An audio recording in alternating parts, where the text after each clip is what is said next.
Alunos, tudo bem com vocês? Mais uma aula aí de língua portuguesa, né? E hoje nós vamos falar sobre concordância verbal. Vamos começar com o caso geral, né? O que é a concordância verbal? Se vocês observarem aqui, eu tenho aqui uma tirinha, né? Lá no texto, lá em cima, H fala assim: se eles não forem embora logo, vamos precisar aprender a dormir em pé. Bom, observem aí. O que acontece na concordância verbal? Na concordância verbal, gente, o que tem que acontecer? Os verbos, eles têm que concordar com o sujeito em número e pessoa, tá? O que é concordar em número e pessoa? Quando eu falo em número, eu estou falando de singular e plural. Pessoa são as pessoas verbais, as pessoas do discurso. Primeira pessoa, segunda pessoa, terceira pessoa, né? Essas são as pessoas verbais. Bom, então, na regra geral aqui, o verbo tem que concordar com o sujeito, tá certo? Com o sujeito em número e pessoa. Observem aqui esse exemplo. Se eles não forem embora logo, né? Vamos precisar aprender a dormir em pé. O nós ficou ali, né? Quer dizer, nós vamos, né? Ou seja, o que acontece aqui? Nós temos aqui o sujeito da primeira oração. Se eles não forem embora logo, né? É a primeira oração. Primeira oração, se eles não forem embora logo. Primeira oração. Bom, quem é o sujeito aí? Eles, né?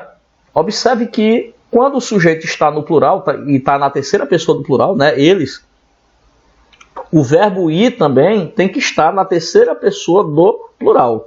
Eles não forem. Eu não poderia dizer assim, se eles não forem embora, né? For, no singular está errado, né? O verbo tem que ir para o plural, porque na regra geral, o verbo tem que concordar com o sujeito. Se o sujeito é plural, está na terceira pessoa do plural, o verbo também tem que estar na terceira pessoa do plural. Segunda oração. Vamos precisar dormir em pé. Vamos. Nós vamos. O verbo ir aqui está na primeira pessoa, está na primeira pessoa do plural, nós, né? Então, o sujeito aí é um sujeito implícito, né? A gente chamava de sujeito oculto, né? Vamos precisar dormir em pé. Então, nós vamos precisar. E aí, o sujeito aqui dessa oração é nós, né? O sujeito oculto. Então, o verbo tem que concordar com o sujeito, né? Que é um sujeito implícito aí, certo? Aí nós temos aqui, os verbos concordam com o sujeito em número e pessoa. Casos especiais. Acompanhe isso na apostila de vocês. Alguns casos especiais. Quando o sujeito é um pronome de tratamento, como é que vai ficar? Então, sujeito, pronome de tratamento, quando o sujeito for um pronome de tratamento, embora todos os pronomes desse tipo se refiram à segunda pessoa, o verbo fica na terceira pessoa, tá? Observe o exemplo aí, gente. Eu deixei, tá? Ficou pequeno aqui. Você fez um bom negócio com este imóvel, né? Então, você é segunda pessoa do singular, tá? Fez, terceira pessoa do singular. O que é que acontece? Quando o sujeito estiver na segunda pessoa do singular, se o sujeito for um pronome de tratamento, estiver na segunda pessoa do singular, se referir à segunda pessoa do singular, o verbo sempre vai ficar na terceira pessoa, tá certo? Então, nesse caso aí, o verbo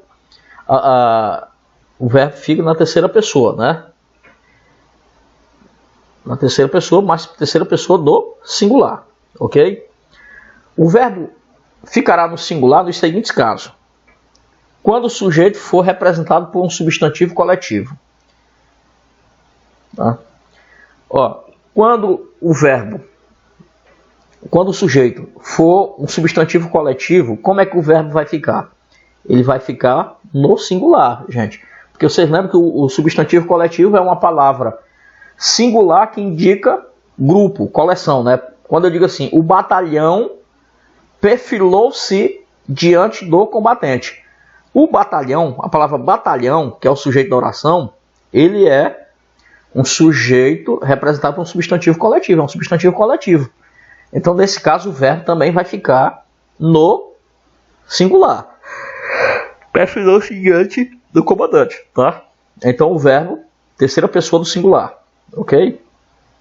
Se o sujeito for representado por uma expressão, pela expressão mais de um, aí o que acontece? O verbo também vai ficar no singular. Ó, mais de um reservou o lugar na primeira fileira. Então, observe que o verbo reservar está na terceira pessoa do singular. Mas atenção, se o verbo expressar reciprocidade, aí ele vai ficar no plural, que é recíproco. Então vamos ver aqui, ó. Mais de um político cumprimentaram-se. Mais de um político, eu não posso dizer assim, cumprimentou. Cumprimentaram-se. Aí, por quê? Porque isso é reciprocidade. Quando trata-se de uma reciprocidade, aí o verbo vai para o plural, tá? Mais de um político cumprimentaram-se, quer dizer, um cumprimentou o outro. Então, nesse caso aí, quando o verbo expressar reciprocidade, aí sim, o verbo ele ficará no plural, né? Eu tenho a expressão mais de um, mas como ele fala de reciprocidade, então o verbo vai para o plural. Se o sujeito for uma locução um ou outro, né? Locução um ou outro, o que vai acontecer? O verbo ficará no singular, tá? Um ou outro fará o levantamento das despesas. Um ou outro fará o levantamento da despesa, né? Então, nesse caso aí, a locução um ou outro propõe que o verbo, ou exige que o verbo fique no singular, né? Um ou outro fará, não é um ou outro farão, né? Porque apenas uma pessoa irá fazer, certo? Então, o verbo ficará no singular. Se o sujeito for representado por locuções partitivas, como a maioria, a maior parte, o menor número, grande quantidade, etc., seguidas do substantivo no plural, o verbo ele pode ficar no singular ou pode ir para o plural. Então, gente, sempre que o sujeito for representado por essas locuções aí partitivas, o verbo pode ficar ou no singular ou pode ficar no plural. Por exemplo, a maioria das lojas, quem é o sujeito aí? A maioria das lojas, né? Então, o sujeito, observe que ele é formado aí, né? Ele é representado por uma locução partitiva, né? Estava fechada. Ou eu posso dizer, a maioria das lojas estavam fechadas. Ou ela pode ficar ou no singular ou no plural, que vão estar correta. E esses são os casos especiais. Agora, nós temos aqui o sujeito simples, né? Concordância do verbo com o sujeito simples. Bom, o verbo irá para o plural nos seguintes casos. Se o sujeito for representado pela expressão um dos que, aí o verbo ficará no plural, certo? Por exemplo, ele foi um dos colegas que mais apoiaram. Olha o verbo aqui, ó. Apoiar, né? Então ele foi um dos colegas que mais me apoiaram. Então o verbo, terceira pessoa do plural. Atenção. Quando se quer destacar o indivíduo dentro de um grupo, emprega-se o verbo no singular. Por exemplo, a professora foi uma das pessoas que me incentivou. Então, nesse caso, eu quero, dentre um grupo ali, eu quero destacar uma pessoa. No caso, a professora, né? Então, a professora foi uma das pessoas, né? Uma das que me incentivou. Não posso dizer que me incentivaram. Que me incentivou, tá? Se o sujeito for representado por nomes próprios, no plural antecedido de artigo, o que acontece? O verbo vai para o plural. Por exemplo, a expressão, ó, os Estados Unidos investem bastante em tecnologia. Investem. A palavra investimento aqui vai para o para o plural, tá certo? Por quê? Porque esse substantivo aqui, ele já é plural, Estados Unidos, viu, gente? Então o verbo vai ficar no plural, tá certo? Terceiro pelo plural. Minas Gerais produz, tá? Ó, se o sujeito for representado por nome próprio, plural, antecedido de artigo. Quando ele é antecedido de artigo aqui, o verbo vai para o plural, tá? Ó, os Estados Unidos investem, tá? Se eu disser assim, Estados Unidos, se eu tirasse esse aqui, o verbo ficaria singular, tá? É o caso aqui em Minas Gerais, por exemplo. Minas Gerais produz, não é produzem, né? Produz. Nesse caso aqui, né, eu tenho aqui o sujeito, que é um nome próprio, né, plural, mas sem um artigo. Nesse caso, o verbo fica no singular, produz, certo?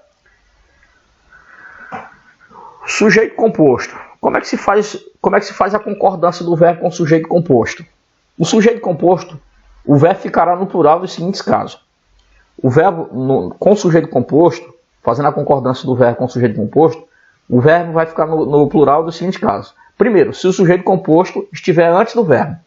Se o sujeito composto estiver antes do verbo, o que vai acontecer? Verbo no plural. Observe aqui, ó. Os jogadores e as torcidas abraçaram-se no campo, certo? Abraçaram-se no campo. Então, verbo na terceira pessoa do plural. Se o sujeito composto vier depois do verbo, este concordará com todos, ou com o núcleo mais próximo dele. Ou seja, ele pode ficar no singular ou no plural, que vai estar correto. Por exemplo, voltaram ao hotel o turista e a polícia. Então, nesse caso aqui, ó, voltaram ao hotel, então o verbo está concordando com todos os sujeitos aí, né? Todos os núcleos, né? Voltaram. Quem? Eles voltaram, a polícia e o turista, né? Então, voltaram. E eu posso muito bem dizer assim, ó, voltou ao hotel o turista e a polícia, tá? Então, quando o sujeito composto vier antes do sujeito, quando o verbo vier antes do sujeito composto, o que vai acontecer? O verbo pode ficar no singular ou no plural. Se ele ficar no plural, é porque concorda com os dois núcleos, né? Se ele pode ficar no singular, concordando apenas com o núcleo mais próximo dele. Caso o sujeito composto seja formado por pessoas gramaticais diferentes, e agora, como é que faz? O verbo ficará no plural. Se houver primeira pessoa, eu e nós, ela prevalecerá sobre as outras, havendo o quê? A segunda pessoa, tu ou vós. Ou, então, se houver a segunda pessoa, tu ou vós, vai prevalecer, ela vai prevalecer sobre os outros, tá certo? Por exemplo, eu, tu e eles faremos a pesquisa amanhã, tá? Então, nesse caso aqui, observe que o sujeito composto ele é formado por pessoas gramaticais diferentes, ó. Eu, tu e ele. Nesse caso aí, o que vai acontecer? A primeira pessoa, a primeira e a segunda pessoa prevalecerá, né? Não prevalecerão, tá? Fica o quê? Faremos. Aí o verbo vai para o plural, tá certo? Tu e elas reivindicais juntos, né? Então o que acontece? Reivindicais ou reivindicam, né? Então terceira pessoa do plural, tá certo? Então é isso, gente. O verbo pode ficar no singular ou no plural, tá? E vai estar correto. Sujeito composto. Com sujeito composto, o verbo ficará no singular dos seguintes casos. Bom, agora nós vamos ver quando é que o verbo vai ficar no singular com o sujeito composto, né? Se o sujeito for formado, se o sujeito for uma sequência de palavras resumidas por pronomes indefinidos, né? Quais são eles? Tudo, nada e ninguém. Aí o verbo vai ficar no singular. Porque aparece o sujeito composto ali. E ele se resume em uma dessas três palavras aí. Uma dessas palavras, o verbo vai ficar no singular. Por exemplo, casa, água, comida e carinho. Nada, olha só. O pronome definido aí, nada. Nada fez. Eu não posso dizer nada fizeram. O pardalzinho feliz, né? Então, nada fez. Então, se o sujeito composto se resumir um pronome definido, o verbo vai ficar no singular. Outro exemplo, prédios, árvores, postes. Tudo a tempestade derrubou. Por que o verbo derrubar ficou no singular?